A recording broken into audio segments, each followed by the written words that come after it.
And I'm live. Hey everyone, good morning.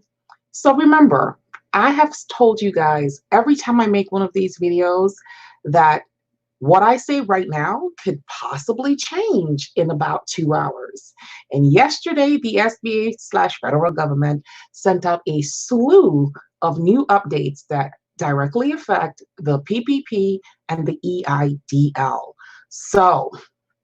And some of the stuff I said yesterday still applies, of course, but some of it that I said was specific to a certain state or region is now affecting all of us. So today we're going to unpack all of the updates that came out yesterday. So good morning again, everyone. Welcome to Morning Tea with me, Tracy D. Allen. I'm the owner of TVA Consulting, where we help nonprofit organizations and businesses develop the systems and processes needed to build and grow profitable, sustainable, and compliant infrastructures so that they can achieve their mission and realize their vision, but most of all, so that they can create impact in their communities. All right, so I have 3 pages of notes to unpack for you today. So you might want to take out your pencil and paper and let's get going. Okay, so the PPP filing for people who are filing with their Schedule C, if you're independent contractor, self-employed or whatever, you can actually start filing today. I know it says April 10th, but you can start the filing process today. Most banks were accepting it since April 3rd anyway, because I guess 1 application, 2 applications, that really doesn't matter. Same basic information. If you don't have your Schedule C, you've never filed a Schedule C, you may need to get in contact with a CPA to help you out and make sure that you are putting down the accurate information, because you don't want to be held liable for misinformation. So some of the documents that they're looking for, your bank is looking for when you bring your application in, could be IRS forms 941, okay, IRS forms 940, or payrolls for the last 12 months or the last 3, right? Your W-2s, your W-3s for 2019. Some banks are asking for that. Copies of state unemployment tax filings for 2019, if you have done any of that. And your Schedule C, Form 1040, or Form 1099, if you're a 1099 employee. So those are just some of the possible documents that your bank could be asking you for. So make sure you gather them together first before you go apply, because you don't want to make the process more arduous than it needs to be. So start gathering up your documentation before you go and apply at your bank. So, okay. First update, make sure that your loan calculations are correct. You are responsible for making sure that your loan calculations are correct. You will be held liable if any of it is miscalculated, not the bank.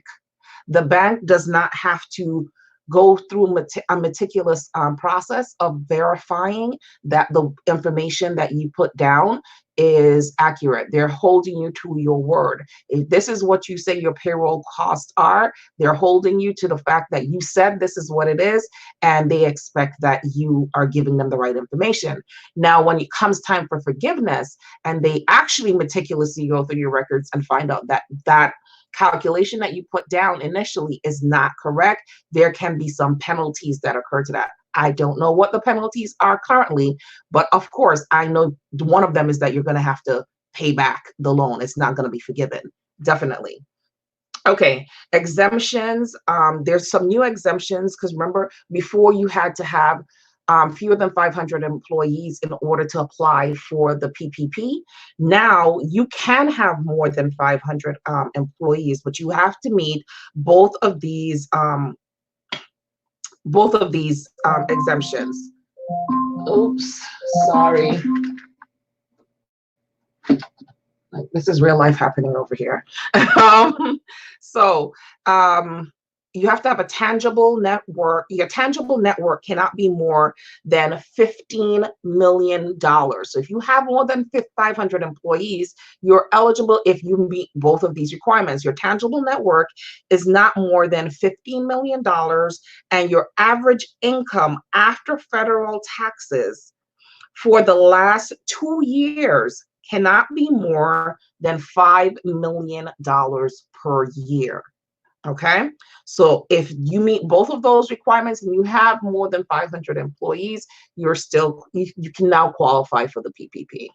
All right.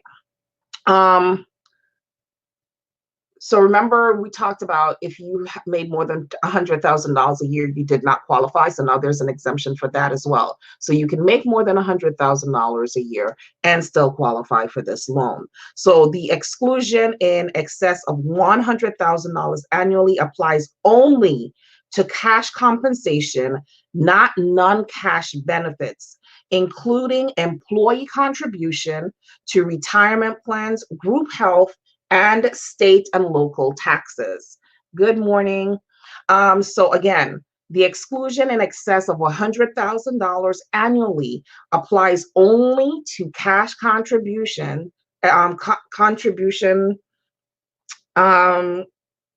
compensation, not, it applies, wait, let me read that again.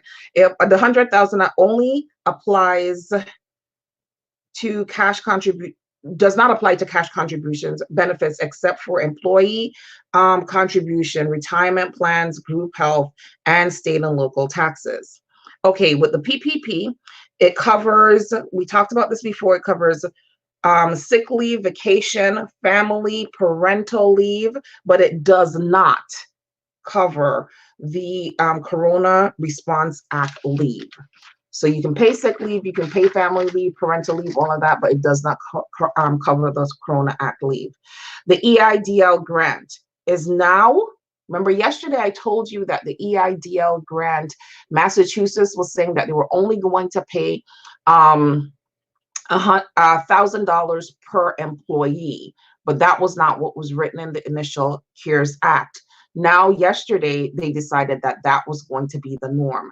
So the EIDL grant is now going to be $1,000 per employee up to $10,000. So that's a big change. So it's not up to $10,000 anymore per person. I mean, per the individual applying, it's now going to be $1,000 per employee up to $10,000. Okay, so what should you use for payroll calculations? You should use the last 12 months or your 2018-19 taxes, or you can use, if you just started, of course, the last 3 months of calculations to come up with your actual payroll cost. Okay, can you include contractors in your payroll costs? No, you cannot. They have to be actual employees that you're paying state and federal taxes for to be considered an employee on your payroll calculations. So if you have subcontractors, you have independent contractors, you cannot use these people to calculate your payroll cost. Independent contractors are eligible for PPP if they apply themselves. So if you have independent contractors, because you can't apply for them as part of your payroll costs, doesn't mean that they cannot get monies. They can apply on their own if they have their 1099 or their Schedule C, you know, whether you're Uber driver or whatever, it doesn't matter. You can still go ahead and apply.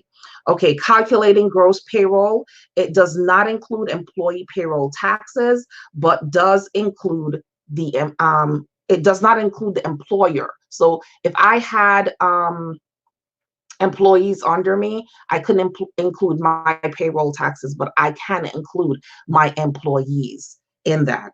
Okay, if you already filled out the application for your PPP with your bank and you included some of these things in your application for your payroll costs, I suggest that you contact your bank and pull your application back, make the corrections, and then resubmit your application, because you do not want to submit an application that has false information again on it, because there are going to be penalties and liabilities if you provide false information. I mean, it's just like you're filing for your IRS taxes. You put false information on there, You're going to be held liable. So you don't want to do that.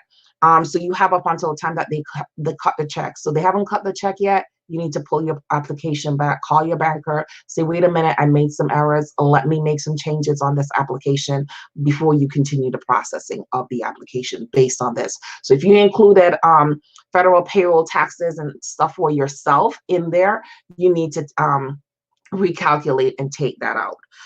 Forgiveness depends on the borrower's cost over the 8-week period. So remember, the PPP covers an 8-week period span. Okay, so your forgiveness is going to depend on what you spent over the 8-week period. And that begins the day the lender cuts you the check. So if your lender gives you money today, your 8-week period starts today. Now, when you get that money, you have 8 weeks, like I said, to spend the money appropriately for what you said you needed to spend it for. Remember, 75% goes to payroll expenses and 25% can go to utilities, overhead expenses, right? So I am going to suggest that within 24 hours to 48 hours after your 8-week period is up, that you can contact your bank and say to them, your banker, your lender, and say to them, what do I need to bring in? What documentation do I need in order to get this loan forgiven? Gather up those documents. As a matter of fact, you should ask them when you get the money. When you get your check, call your bank and say, hey, what documentations are you guys going to need from me in order for me to be considered for loan forgiveness, so that you can make sure that while you're spending the money, you are actually documenting the process correctly. Okay, because you don't want to scramble, and most people are not good at record keeping. It's just the fact, unless you have a CPA, you know. So make sure that you know what you're going to need for forgiveness, because most people are looking to have this forgiven. Nobody wants to pay it back. Let's be honest. So make sure you're doing the right steps to get it done. Okay, 10 days after. So the new thing is 10 days after you apply for the loan, for your PPP loan with your lender, and they have accepted the application. They say, yes, you are approved for the applicate for the loan. You should get your funds within 10 days from that time. So now that the SBA has made clear about the EIDL, that it's $1,000 per employee, and that is concrete and clear. Everybody understands that is, up to $10,000, $1,000 per employee. I am thinking that those loans, so those grants, will now be processed expeditiously. Because I think the real holdup was they were like, wait, we're not giving everybody $10,000. That's just not happening, So now that they've made it clear that it's going to be $1,000 per employee, and you count as an employee if you're the only person in your company because you work for the company. So that doesn't negate that you're not going to be able to get it. You're still going to be able to get that money as long as you qualify. I think that things will move along more quickly at this point in time. So those are all the updates I have for today. If you have any questions, put them below. I know that was a mouthful, but like I said, things change rapidly. They're changing constantly. My eyes hurt. I literally had to have my son go buy me some eye drops yesterday because my eyes hurt from reading so much. But anyway, if you have any questions, drop them in the comment section below, or you can contact me by going to my website at tvacon.com, tvacon.com. Again, that's tvacon.com. And thank you for joining me for morning tea. Bye, guys.